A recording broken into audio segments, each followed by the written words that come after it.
Romanian bit. All right, back to Just trying to take myself, man. I don't know if I should be taking myself because I have a criminal record and I don't want this to get out. This guy should be locked up and he's doing comedy on stage. Yeah. It's good to be here in front of two people.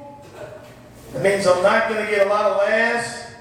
And we got some people just walking in. Come in, please sit down, have a seat.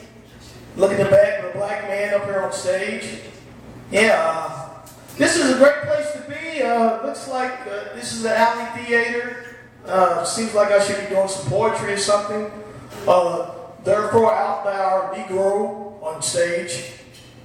Yeah. And the silence becomes me. Yeah. Thanks for walking in the middle of my act, sir. I hope you fall down the steps. Already done that. You did that? Yeah.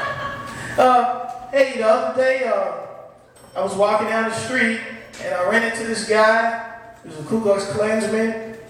And he was very nice to me, though. He invited me to a necktie party. And obviously I didn't go because I'm still here right now. I survived it. And the people laughing at that, they love racism. No, they don't love racism.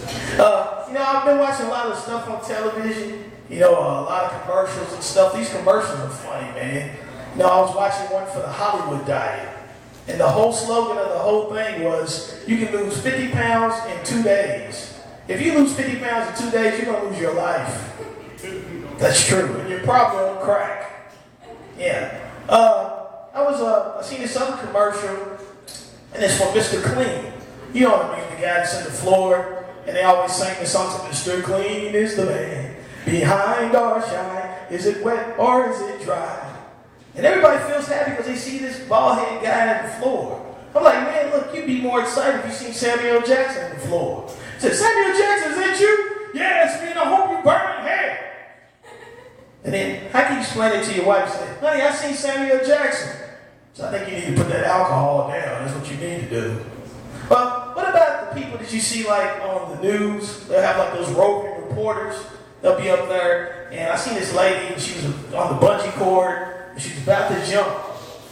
And just before she did it, the guy said, why do you want to do this? She said, because I just want to feel released. I'm like, look, I feel released all the time when I take a laxative. I'm released all the time.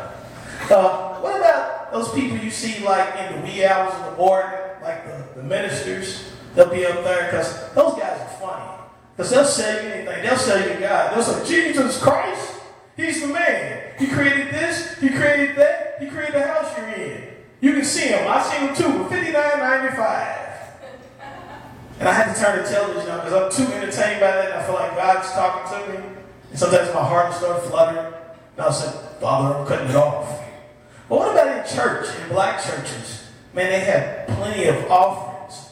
They have so many offerings, man, I lose track. They'll have the benevolent offering, the tithes and offering, the building fund offering, the whatever you have left in your pocket offering. I'm like, man, and then when you get to the door, you got to walk out, they'll have a bouncer there who'll frisk the rest, and he'll make sure you have nothing else left. Let's see some pennies in your pocket, take it out. Yeah, I guess nobody here goes to church. All of you people are going to hell. Yeah. You know what gets me? It's like on television, I always would like to be a cop because I see these cops, man, on these TV shows, and they're the best cops ever. These people are something else. They can solve a crime in 30 minutes. I'm like, in real life, it takes them 30 years to solve a crime. These guys are nothing compared to the real cops. And we're downtown. This is a great place to be at if you want to get mugged. You find yourself in a dark alley, and that's just it. You find yourself in a dark alley. Yeah, there's nothing left for that joke. I was thinking to myself, how many people like their jobs? Ooh, one person raised their hand. I'm glad, because I hate my job. I worked at a job once, man, where I worked at this gas station. And one of the first things my boss came up to me and he said, look, if this place ever gets robbed, why don't you become a hero? I said, you don't have to worry about that, because I'm going to be accomplice to the crime. I'm going to have to take everything out of this car. You want this stuff on the shelf, you can get that. Want that spam, you can have that too.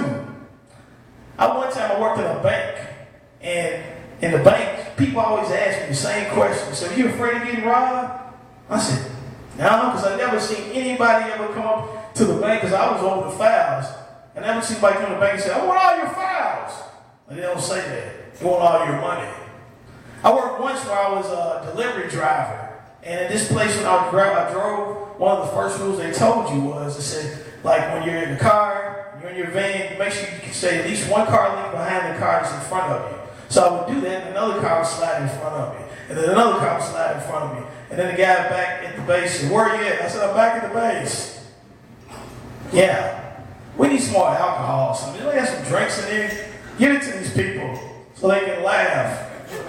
Because see, usually when you're drunk, you laugh at everything.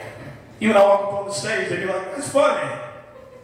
You know what I like to do? I like to mess with people when I go on the bars and I go up to them. I say, "All the drinks is on the house." Because you always get one drunk person who's dumb and wants to go up there and think it's on the house. Then they walk up to me and say, "Oh, did you say it was on the house?" I said, "Look, man, that was just a lie. It's not true." Well, look, I'm going to go ahead and end this because it gives me laughs as I thought it would. And it's okay because the people who snickered, I love you, and the rest of you, hope your car stops on you on the way home.